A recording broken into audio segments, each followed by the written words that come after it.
जय श्री राम। आज कथा सुनाते हैं काकभुचुंडी भगवान शिव की। तो कथा शुरू करते हैं। भगवान शिव और काकभुचुंडी जी मदारी के वेश में राम जी के दर्शन करने में सफल नहीं हुए। फिर दूसरे दिन भगवान शिव ने ज्योतिषी का रूप बनाया और काकभुचुंडी जी उनके प्रचारक बनकर अयोध्या में महाराज दशरथ जी के राजमहल के सामने आए। काकभुचुंडी जी ने उचित स्थान देखकर भगवान शिव के लिए आसन लगाया। शिव जी त्रिनेत्र बंद करके आसन पर विराजमान हुए। काकभुचुंडी जी का काम यह था कि कोई भी माता अपने बच्चों को लेकर राजमहल के सामने से निकलती थी तो उनसे बड़े नम्रता पूर्वक कहते थे, माता जी बड़े भाग्य से आपके नगर में एक महान ज्योतिषी चलकर आए हैं। यह ज्योतिषी कोई साधारण नहीं है, ये हिमालय से चलकर आए हैं।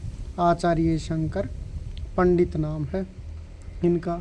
अपने बच्चों की हस्तरेखा दिखला दो।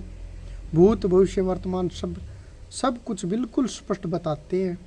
काकभुचुंडी जी के आग्रह करने पर हस्तरेखा दिखलाने वालों की अयोध्या में भीड़ लगने लगी।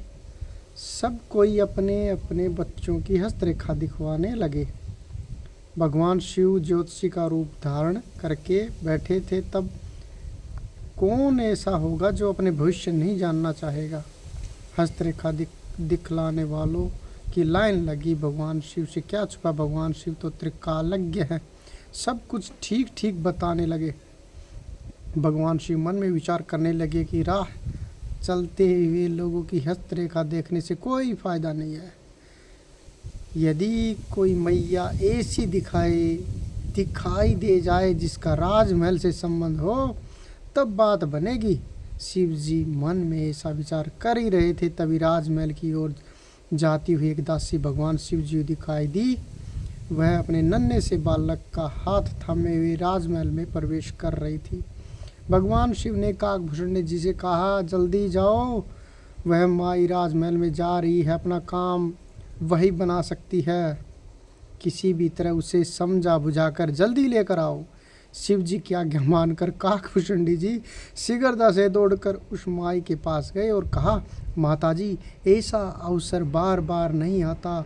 बहुत ही विद्वान ज्योतिषी आए हैं, आचार्य शंकर पंडित हैं उनका नाम। कितने ही लोगों का भविष्य बताकर उनका भविष्य बना दिया है। आप भी अपने बच्चों की हस्तरेखा दिखलाकर उसका जीवन सुरक्षित करा लो। उस दासी ने कहा, जरा मैं जल्दी में हूँ। काकभुचुंडी जी ने कहा, मैया यह जल्दी तो जीवन भर लगी रहती है, ऐसा अवसर बार बार नहीं आता। यह बहुत विद्वान ज्योतिषी हिमालय से आए हैं, आचार्य शंकर पंडित नाम है इनका। काकभुचुंडी जी की बातों से प्रभावित होकर वह दासी भगवान शिव जी ज्योतिषी बनकर बैठे थे उनके पास गई और दोनों हाथ जोड़कर आग्रह करते हुए कहा, बाबा मेरे बच्चों के हस्तरेखा देखने की कृपा कीजिए, इसका भविष्य किस तरह का रहेगा। भगवान शिव तो यह चाहते ही थे, जब शिव जी किसी की हस्तरेखा देखे तो फिर अशुभ तो कुछ रहने ही नहीं देते।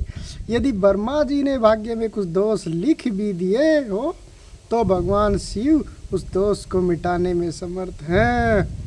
भगवान शिव ने उस दासी के पुत्र की हस्तरेखा देखकर पिछली सारी बातें बिल्कुल सही सही बताई।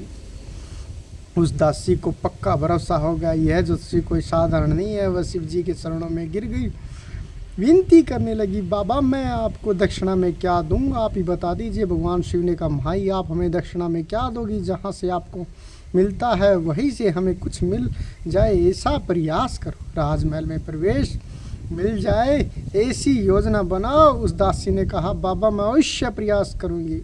अपने बालक की हस्तरेखा दिखाकर जब वह दासी माता कौशल्या के पास गई, कौशल्या माता ने विलम्ब से आने का कारण पूछा तो उस दासी ने कारण बताया।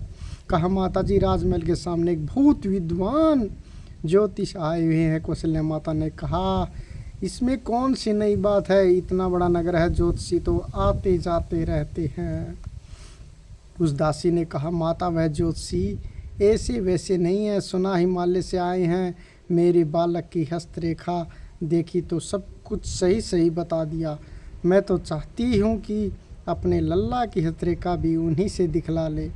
कौशल्या माता ने पूछा, क्या उम्र है उसकी? दाढ़ी दासी ने कहा, वह उम्र दराज आदमी है, वृद्ध है, बूढ़ा है, किंतु है बड़ा विद्वान। दासी द्वारा बार बार आग्रह करने पर कौशल्या माता ने कहा, ऐसी बात है तो जा बुला ला उन्हें, मैं अपने लल्ला की हस्तरेखा दिखलाऊंगी, चारों राजकुमारों की हस्तरेखा दिखलाऊंगी।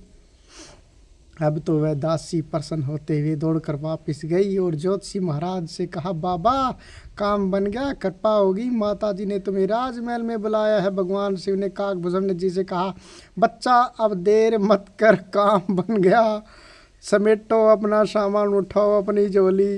काकभूषण जी ने आसनदरी समेटने लगे। हस्तरेखा दिखवाने वाले लोग कहने लगे, बाबा हमारे बच्चे की हस्तरेखा, बाबा हमारे की, बाबा हमारे की, बाबा हमारे की, बच्चे की हस्तरेखा तो देख दे, जाओ।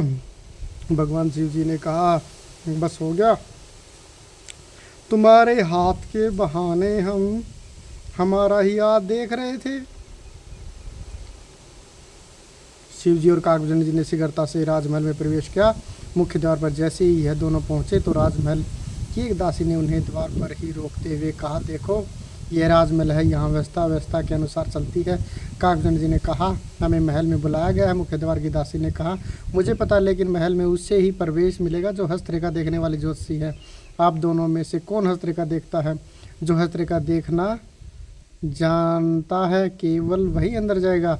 तुम में से किसी एक को यहीं रुकना पड़ेगा। शिव जी और काकभूषण जी बड़ी चिंतित होते हुए एक दूसरे की और देखने का। शिव जी और काकभूषण जी ने महल में प्रवेश के लिए किस द्वार पर खड़ी दासी को समझाया, किस तरह राम जी के दर्शन किए। यह पोस्ट अगले प्रसंग में हम जय श्री राम की कथा सुनाएंगे। आप हमारे साथ बने रहिए। अगली वीडियो के अंदर जो काकभूषण जी और शंकर भगवान का जो बीच का संवाद था कि उनको जाने दिया गया या नहीं जाने दिया गया, ये हम अगली वीडियो में बताएंगे। जिनको ये कथा अच्छी लगी हो चैनल को सब्सक्राइब करिए, शेयर करिए, लाइक कीजिए। जय श्री राम।